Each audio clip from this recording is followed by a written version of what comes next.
Hey everyone, welcome back to the channel and welcome to my two-part video series on the Flashforge Creator 5. Huge shout out to Flashforge for sending this so that I can take a look at it. I accepted this, of course, because it's a very cool tool changer printer at a good price, I think. I believe this is $6.99 US. This is just the normal Creator 5 version. This is not the Pro version. I hope Flashforge maybe will come out with like an enclosure kit. I know there's probably not going to be an upgrade path to the Pro, but if they just had an enclosure kit for this, you could print ABS on this printer very easily. Maybe some aftermarket companies will come up with some enclosure kits for this as well. I think that would be kind of just a really nice big step up so that you could print ABS on this machine. The Pro version does have a heated chamber, and that's great for ABS and ASA and stuff like that. But I mean, I print ABS and ASA all the time on my X1 Carbon without a heated chamber, and it works just great. But an enclosure would be a must if you're going to print ABS and those type of materials. This will be great for PETG, PLA, TPU, that kind of thing. So my first part of this video is basically going to be the out-of-box experience. I'm not going to do an unboxing, but I do want to take you through basically how this printer calibrates itself, what it looks like when you first turn it on, that type of thing. At the end of the video, I'll also show you just two really early prints. I did just a benchy, of course, just to make sure that the printer functions. And I also did my very first multicolor print ever. I've never even done a multicolor print on my Bamboo because the AMS is so painfully slow and I don't use multicolor prints for the most part. But tool changing is so much faster. Obviously, I am going to be doing some multicolor prints as well. Hopefully, I'm going to try some PETG support material prints. So PETG acting as the support layer on some PLA prints as well in my part 2, which will be kind of like the formal impressions after I've had it for like a little bit more time. I just got this printer a couple days ago, so I'm definitely not going to be making like a review on this or anything like that, but I do want to show you kind of how difficult is it to calibrate the printer, how is that walkthrough when you first unbox it, that type of thing. I'm very happy to report that the machine build quality is very nice. Of course, it's packaged very well, and the out-of-box experience, Flashforge guides you through it very, very easily. I had no issues. It calibrated all 4 tool heads really, really well. And I think this is going to be an excellent printer for people who want to get into multicolor printing. This is definitely much better than a multiplexer like an AMS system or something like that. And Flashforge has done a great job here on how the actual tool heads dock and things like that. It's quite quick for tool changes. I mean, it's a few seconds to change tools. Much less waste, of course. And again, I think this is going to be a pretty awesome printer. So I'm going to kind of take you through here what happened when I powered it on and the calibration and show off a few things here and there. I'll probably come back at the end of the video just as like a recap on the experience. There are a few issues that I did notice that we'll talk about at the end of the video. Nothing crazy, and I'm pretty sure Flashforge will be able to sort those out pretty quickly. So let's take a quick look at the printer as I turned it on. All right, here is the Creator 5. Just going ahead and doing its machine calibration right when I turned it on. Essentially, I paired the Flashforge Studio app on my phone, created an account, all that kind of stuff, and it is just going through and actually leveling the bed first. Of course, it heated the bed and everything like that so that it can get a proper level. And I really want to show off how this printer is right out of the box. This is me just flipping the switch on, creating the account, doing this, and then we will go through the actual tool head calibration, which I'm very curious about. I think for people getting into 3D printing and getting into tool changers, the ease of use is going to be the number one thing when you get this out of the box. All right, we're moving on to the extruder offset calibration. So it's asking me to remove the build sheet here, which I am going to do. And we'll just set down. We can see the actual tool there that it's going to use to actually calibrate the offset. So I am just going to click remove there. We can see this uses sensorless homing. It's very fast tool change. And of course we can see on the Y here, we're using linear rods. And then there is a linear rail on X.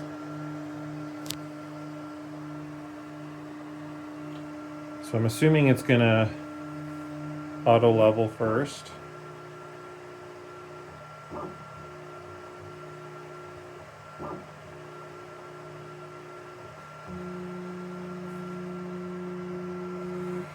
Just by touching the tool head.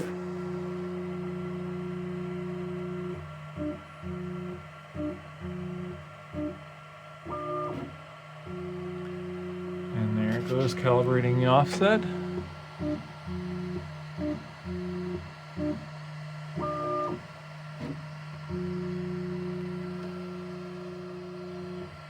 I actually did not realize it has like a little nozzle there for probing, separate of the nozzles, of course, on the tool head.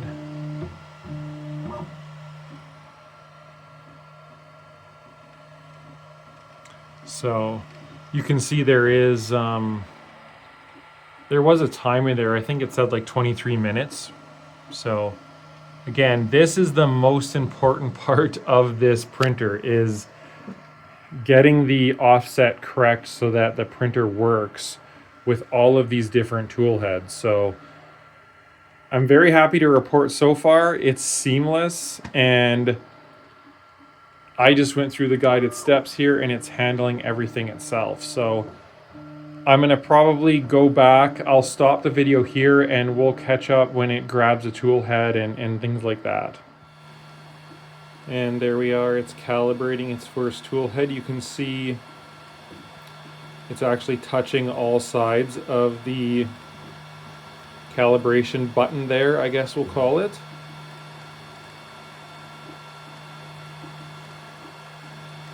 So very nice direct feedback calibration method. And I believe the screen says 17 minutes remaining.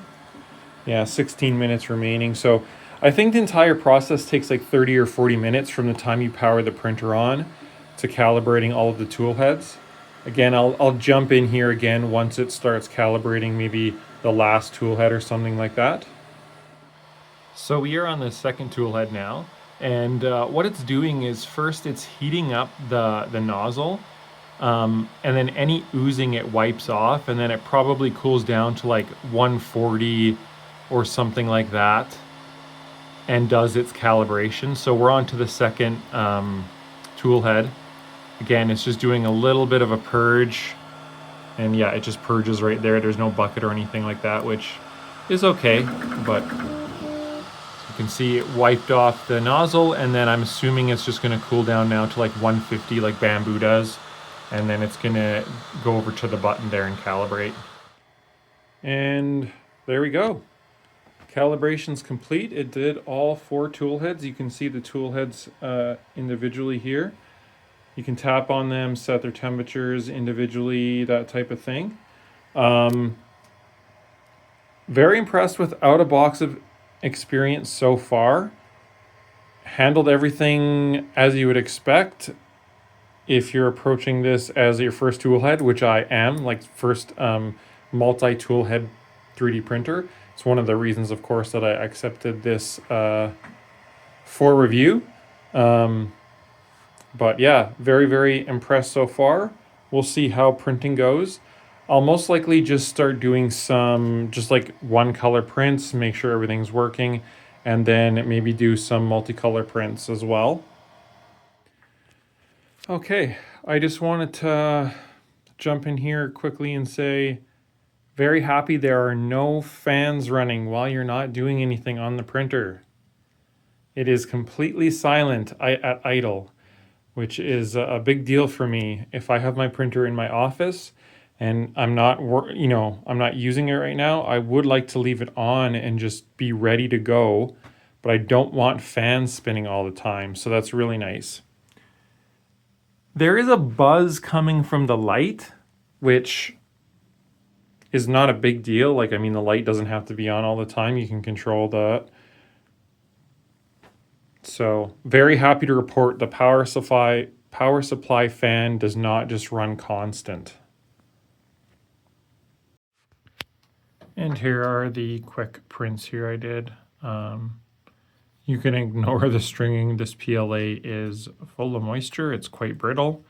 I forgot to dry it before printing, but yeah, benchy. This is about 36-minute benchy, really decent. And then this was just my test color print. Kind of tried to make it a little bit of a torture test, and it did a great job. This was an hour. So yeah, really, really happy. Calibration worked. So I'll definitely be trying out some color prints here for part 2. All right, so that's kind of an overview on how this printer works when you kind of first set it up, first turn it on. It's really, really straightforward. You create your Flashforge account, pair the app, go through all the configuration and calibration. The printer walks you through everything very nicely. Yeah, it's just a seamless experience, and I tested out the multicolor and it worked very well. So the calibration does in fact work. I'll probably have to try a 4-color print for my part 2. As far as issues that I've seen so far, there's just 2 issues. The first one being I am using the Flashforge Orca slicer. So they do have a version of Orca that is has the profiles for this printer, and it does communicate with this printer. I guess one thing I'll note, I would like to see more profiles in the Orca slicer. There's only 3, a 0.12, a 0.2, and like a 0.24. There's no draft mode or standard or high detail or anything like that. I'm sure there could be a few more profiles in there for sure. But the big issue is the slicer and the Flashforge Studio app on the phone says this printer is offline. And what seems to be happening is the printer actually for a moment logs me out. When I go into the settings, I can see the barcode show up for me to like repair it, but after like 1 or 2 seconds, it just automatically logs me back in. So the printer is logging me out. My credentials are obviously saved, and when I go to the settings menu, it logs me back in, and then the slicer sees it, and then the mobile phone sees it. This is not an issue with my Wi-Fi. My Wi-Fi is full strength. All my printers are downstairs here, kind of in this office. I never have any issues with Wi-Fi or anything like that. It seems like maybe just a bug within the firmware. Again, I'm sure Flashforge is going to release many firmware revisions for this. I know the printer kind of just came out. So that's one issue. It's more of an annoyance. It doesn't stop the printer printing or anything like that. And then secondly, the camera on this printer, I've only got it to work once. I was able to go into the Flashforge Orca slicer, go to the device page, and then click on the camera and see the camera for maybe 10 seconds, and it's never worked after that. Again, I'm sure there is some firmware fixes that need to happen for that. The camera integration is a little bit different too. Like in Orca, when you go to device, you have to click on the camera button and then it opens up a separate small window. I believe the camera is 720p, and then it's kind of like an independent window, which can be nice, I guess. You could put it on a different monitor or anything like that if you wanted to view it. But yeah, right now I click the play button. It doesn't turn the camera on. Same thing with the Flashforge mobile app. It does not turn the camera on. So again, I'm not sure if that's involved, like if the first issue where I'm like getting logged out of the printer all the time is causing that issue, but it did see the printer and I am able to click on the camera app and turn it on, but it just shows a black screen. It doesn't do anything. So again, this printer is quite new. I have no doubt Flashforge is going to come out with more firmware revisions and slowly improve this printer more and more and more. I also do believe that Flashforge is using an older version of Orca, so it'd be really nice for them to update their version of Orca to the latest one, just to keep in line a little bit with all the new features you're getting with Orca. Other than that, the printer is locked down. Like I can't go to the IP address and see like a web page for it. I would assume this is running Clipper, but I'm not 100% sure on that. Don't take my word on that. But just how it did its vibration calibration and stuff like that, it just really seems like Clipper to me. But again, the printer functions well. I'm very happy with it so far. If you have any questions or anything you want to see for my part 2 video, put a comment down below. This is kind of why I'm doing a 2-part video. I just don't want to release one video and just say, hey, the printer's great, go buy it, whatever. I want to do like a first initial out of box, get your feedback, questions, what you want to see, and then make a follow-up video, especially after I've used the printer more. So I'm probably going to tuck this away over to where my Bamboo is so that I can print with it much more. But yeah, that's my first initial impressions out-of-box experience. Thanks for watching, and like I say, pop a comment down below if you got any questions or want to see anything for part 2.